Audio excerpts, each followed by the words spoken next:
So I'm making this video because I'm sick and tired of the anti-evolutionists out there constantly bringing up Hitler and Nazi eugenics programs as some kind of argument for why people shouldn't accept evolution. Not only is this a bad argument logically, but it's a serious form of hate-mongering, and it pisses me off anytime I'm explicitly or implicitly compared to murderous Nazis simply because of the field of biology that I specialize in. A common quote mine that I found on anti-evolution websites that we used in the anti-evolution movie Expelled in the Scopes Monkey trial, and that I've seen parroted by anti-evolution bloggers on YouTube and elsewhere, is the following, taken usually in pieces from Darwin's book The Descent of Man. With savages, the weak in body or mind are soon eliminated, and those that survive commonly exhibit a vigorous state of health. We civilized men, on the other hand, do our utmost to check the process of elimination. We build asylums for the imbecile, the maimed, and the sick. We institute poor laws, and our medical men exert their utmost skill to save the life of everyone to the last moment. There is reason to believe that vaccination has preserved thousands, who from a weak constitution would formerly have succumbed to smallpox.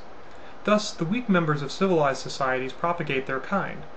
No one who has attended to the breeding of domestic animals will doubt that this must be highly injurious to the race of man.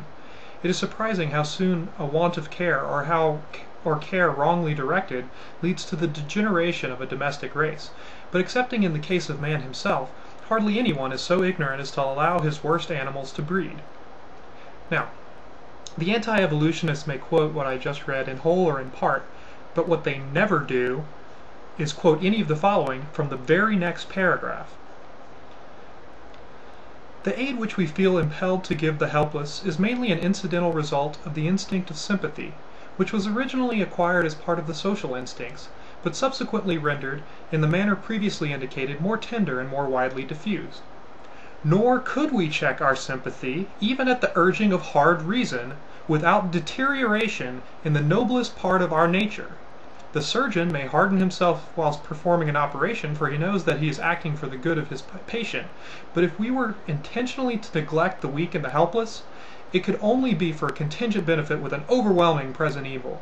Hence we must bear with complaining the undoubtedly bad effects of the weak surviving and propagating their kind, but there appears to be at least one check in steady action, namely the weaker and inferior members of society not marrying so freely as the sound, and this check might be indefinitely increased, though this is more to be hoped for than expected, by the weak in body or mind refraining from marriage. By leaving out the rest of this, they completely distort Darwin's message. That message is at the core of why bringing up Nazi eugenics in a debate about the validity of evolution is a stupid, mean-spirited hate-mongering. As Darwin points out, and as no reasonable person should dispute, we know from raising animals and crops that by allowing individuals with genetically based diseases and weaknesses to breed, we allow those genetic diseases and weaknesses to propagate in the population. It's a simple statement of fact. Genes get passed down to our children just like they do in crops and cattle. Does anyone actually dispute this?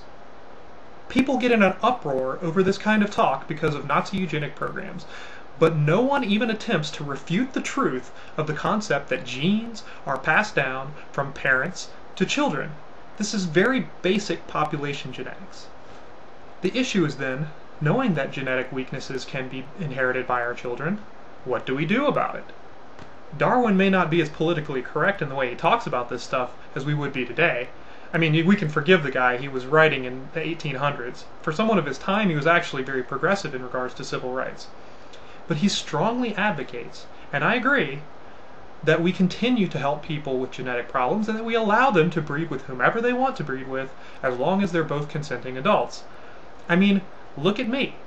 Nearsightedness is a genetically based weakness of the eyes. If I advocated eugenics, then I'd have to voluntarily sterilize myself or commit suicide so that I don't spread my poor eyesight to the next generation. Darwin and evolution merely point out the fact that our children inherit their parents' genes. Good and bad. Science teaches us what is. This should not be confused with what we ought to do with that knowledge. Look, Einstein pointed out to the world in his theory of special relativity that matter is simply condensed energy. Since Einstein pointed this out, is he in any way responsible for the hundreds of thousands of innocent Japanese civilians who died as a result of the atomic bombs dropped on Hiroshima and Nagasaki? Of course not. Do those atrocities in any way weaken Einstein's theory? Of course not. In the same vein, the fact that evolution has been used to justify horrific eugenics programs has no bearing on whether or not evolution is true, just as the fact that Christianity has been used to justify horrific acts like the Crusades and the Inquisition has no bearing on whether or not Jesus is the Messiah. So, why bash Darwin and evolution in general because some bastards decided to use a distorted view of evolution as justification for mass murder? Where do you think Hitler got the idea that Jewish people were inferior? Darwin never said this. There is no legitimate argument based on evolution that could lead a person to believe that Jewish people are genetically weaker than German people. In fact, from the study of evolution, we have learned that different groups of organisms often have beneficial adaptations that are not found in other groups. No race is inferior to any other. We are all just very slightly different. The study of human population genetics has actually shown us that humans are, relative to most other animals, very low in diversity. If there are any lessons to be taken away from that in regards to the races, it's that interracial marriage is a good thing. By having children with someone from a slightly different gene pool, you are increasing the genetic diversity of your offspring, and therefore the number of different antibodies they have to fight off disease. And you are also drastically decreasing the chances of them developing any rare recessive genetic disorders. So, obviously Hitler didn't get the idea that Jewish people in particular were somehow weaker from evolution. Where did he get it then? Well, let's take a look at the history of Europe before World War II. Jewish people have been killed and persecuted in droves throughout Europe since the time of the Greeks. The Christian crusaders from the First Crusade didn't need evolution to justify the massacre of whole cities of Jewish people in Germany. They justified it, like Hitler did, in his speeches to the German people, with religion, specifically Christianity. Now, before you get in an uproar and start sending me hate mail accusing me of blaming Christianity for the Holocaust, just hold on a second. In the same way people shouldn't blame relativity for nuclear war, they shouldn't blame evolution or Christianity for the Holocaust. What we do with knowledge, scientific or religious, is entirely our own faults. The Anti-Defamation League, originally founded by a Jewish religious organization in 1913 to fight anti-Semitism, had this to say in a press release about the movie Expelled. The film Expelled, No Intelligence Allowed misappropriates the Holocaust and its imagery as part of its political effort to discredit the scientific community, which rejects so-called intelligent design theory. Hitler did not need Darwin to devise his heinous plan to exterminate the Jewish people, and Darwin and evolutionary theory cannot explain Hitler's genocidal madness. Using the Holocaust in order to tarnish those who promote the theory of evolution is outrageous and trivializes the complex factors that led to the mass extermination of European Jewry.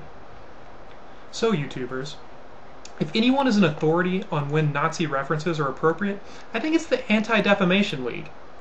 There's almost zero instances where it's appropriate to bring up Nazis as a way to attack your enemy's argument. By doing so, it's a spiteful form of hate-mongering meant to demonize one's opponent.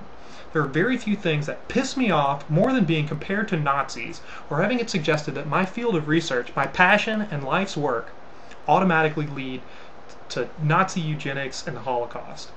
It's a bad argument of the argumentum ad Hitlerum logical fallacy, so the moment you bring up Nazis to attack your opponent, you have already lost the argument. Just don't do it. Even if you think your deeply held beliefs are under attack.